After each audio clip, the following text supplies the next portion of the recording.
Apa yang perlu hadir dalam hati semasa solat atau masa zikir? Baik, tengok ayat Quran kata mana? Aqimi solata li zikri.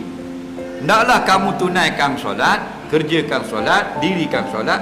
Apa tujuan? Li zikri, supaya hatimu ingat kepada aku. Jadi kita kena ingat Allah. Ingat Allah itu. Ya, apa saja. Allah saja pun boleh. Allah yang Maha Pencipta boleh. Allah sedang melihat aku boleh. Ya Allah pun boleh. Atau kita lihat apa yang disebut oleh mulut kita, pandanglah itu di dalam hati kita. Bila kita sebut dalam Quran, kita baca pada Maliki Yaumiddin, faham? Allah adalah pemimpin pada hari kiamat. Ar-Rahmanir Rahim, dalam hati Tuhan, mula Tuhan yang kasih sayang Maha Pemurah. Tak, itu juga ingat Allah. Okey. Dalam masa zikir, apa yang kita zikir? Kita sebut subhanallah, subhanallah, subhanallah, subhanallah, subhanallah. Takkan nak ingat dalam hati innalillah, innalillah. Subhanallah lah, maha suci Allah, maha suci Allah, maha suci Allah.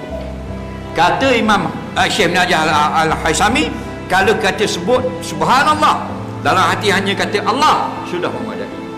Kita kata Allahu Akbar, dalam hati tak kata Allah Besar, hati hanya kata Allah, Allah, sudah memadai. Maksudnya ingat di sini tidak lupa.